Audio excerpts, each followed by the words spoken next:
Baik, Assalamualaikum warahmatullahi wabarakatuh. Selamat datang di Peduli Ilmu Official Channel.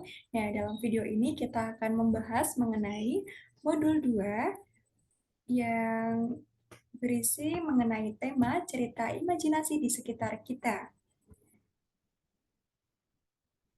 Ya, apakah kalian mengetahui mengenai cerita imajinasi?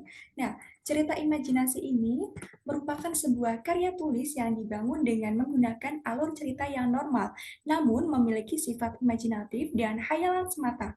Jenis cerita ini melatih kreativitas penulisnya karena dengan berimajinasi secara aktif dapat mengasah kreativitas. Kemudian, dan terdapat jenis berdasarkan kesesuaian dalam kehidupan nyata. Nah, di sini terdapat teks cerita imajinasi total dan teks cerita imajinasi irisan. Nah, dalam teks cerita imajinasi total ini dikategorikan sebagai imajinasi pengarang terhadap objek tertentu. Nah, pada kategori ini, semua yang terdapat pada cerita tidak terjadi dalam dunia nyata. Jadi, nama jadi contohnya nama orang, nama objek, dan nama katanya itu hanya direkayasa pengarang. Sedangkan teks cerita imajinasi irisan ini mengungkapkan imajinasi atau hayalan, tetapi masih menggunakan nama-nama tempat yang ada dalam dunia nyata atau peristiwa yang pernah terjadi pada dunia nyata. Jadi, imajinasi total itu berarti hayalannya total, semua itu hasil dari rekayasa pengarang. Sedangkan imajinasi irisan itu nama-nama, tempat, dan lain sebagainya itu ada dalam dunia nyata. Gitu. Slide selanjutnya,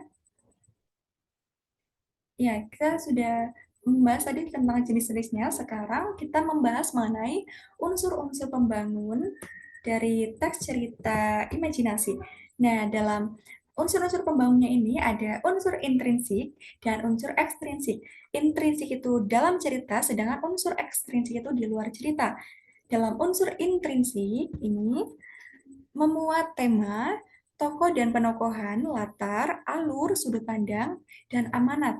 Tema ini merupakan ide dasar cerita, sedangkan tokoh dan penokohan itu merupakan peran yang ada dalam cerita, sedangkan penokohan adalah perwatakan dari tokohnya. Jadi tokoh itu perannya, sedangkan penokohan itu perwatakan atau sifatnya. Lalu latar di sini merupakan latar tempat, waktu, dan suasana. Sedangkan alur itu merupakan rangkaian peristiwa dalam cerita yang menyatakan hubungan sebab akibat. Kemudian sudut pandang merupakan gaya penceritaan pengarang dalam menyampaikan ceritanya. Sudut pandang sudut pandang juga ada beberapa, yaitu sudut pandang orang pertama, contohnya aku, saya, beta, dan lain-lain. Sudut pandang orang ketiga, contohnya dia, ia, mereka, dan nama tokoh. Lalu di sini juga ada unsur intrinsik amanat yang memuat pesan yang ingin disampaikan oleh pengarang. Sedangkan unsur ekstrinsik tadi yang di luar cerita ini memuat mengenai agama, budaya, adat istiadat yang ada di daerah itu, dan sebagainya.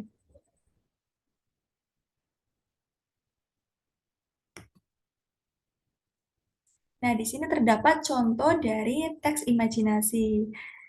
Ini ada wis dan belimbing ajaib. Ini kan hayalan dari pengarangnya ya. Biasanya yang menyukai teks imajinatif ini merupakan anak-anak.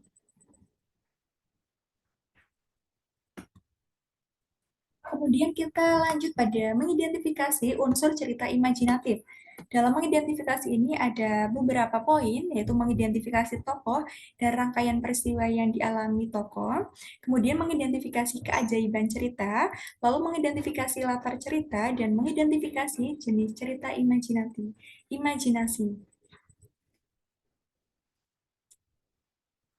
Kemudian dalam mengidentifikasi tokoh ini, kalian harus mengidentifikasi tokoh serta penokohannya seperti tadi yang ada dalam unsur.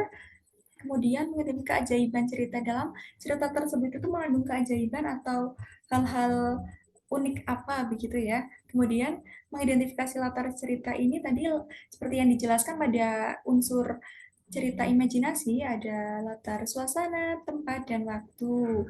Jadi kalian harus mengidentifikasi misalnya tempatnya di mana, suasananya itu yang seperti apa, dan waktunya itu kapan. Gitu. Kemudian kalian juga harus mengidentifikasi jenis cerita imajinasi. Tadi kan ada beberapa jenis. Nah, menurut kalian teks cerita imajinatif yang kalian baca itu merupakan jenis cerita imajinasi yang mana, total atau irisan, begitu.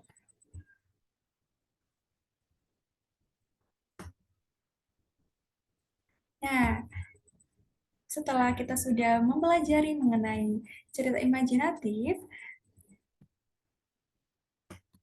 jadi sekian pemaparan pemaparan materi dari saya. Semoga ilmunya dapat bermanfaat.